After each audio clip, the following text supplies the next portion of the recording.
In March 2014, the Chancellor at the time, George Osborne, announced a major change to the way some people could access their pension when they came to retire. This change came into effect in the tax year 2015-2016 and is known as pension freedom.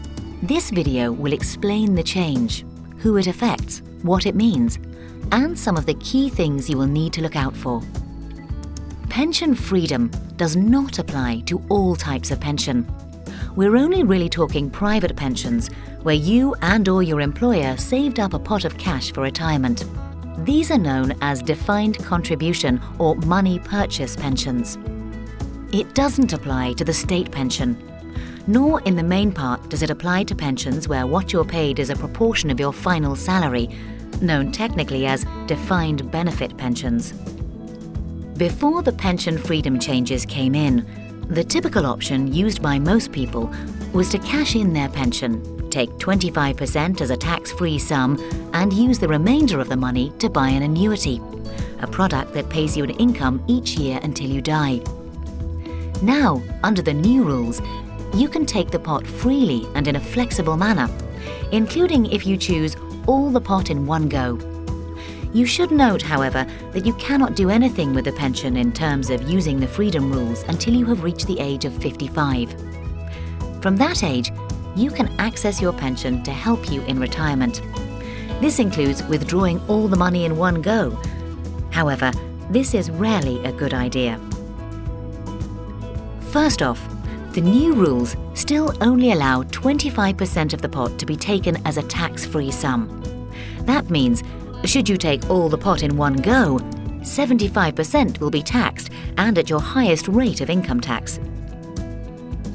Secondly, most people's pensions are to support their income needs in retirement, which could stretch over decades. So stripping all the money out early or in one go could mean not enough money in later retirement. What the pension freedom rules allow, if you're not going to take all your money in one go, are three basic options. Option 1 is to leave it invested in your pension for when you need it. It's important to understand in this case, whenever you withdraw sums, you get 25% of each lump sum you withdraw tax-free.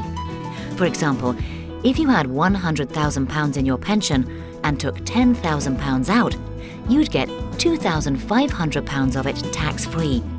The rest would be taxed at your income tax rate in the year you make the withdrawal. Option 2 is to take 25% tax-free, then buy a flexible income drawdown product. This is a product you buy that keeps the rest invested so it can still hopefully grow, but you can also use it to take income when needed. The tax here is different. You get the first 25% you withdraw tax-free, and then the rest is taxed when you take it, which could be useful if you're likely to be in a lower tax bracket once you're older. Option 3, which is the same as the main option before pension freedom rules were introduced, is to take 25% tax-free, then buy an annuity. This gives you a guaranteed income each year for the rest of your life.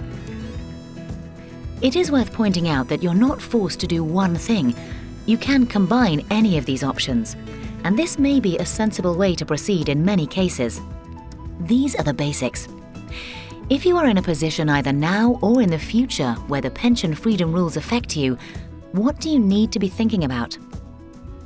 The first thing to consider is that if you do not cash all your pension chips and you're not buying an annuity, then your pension, either fully or in part, is going to remain invested.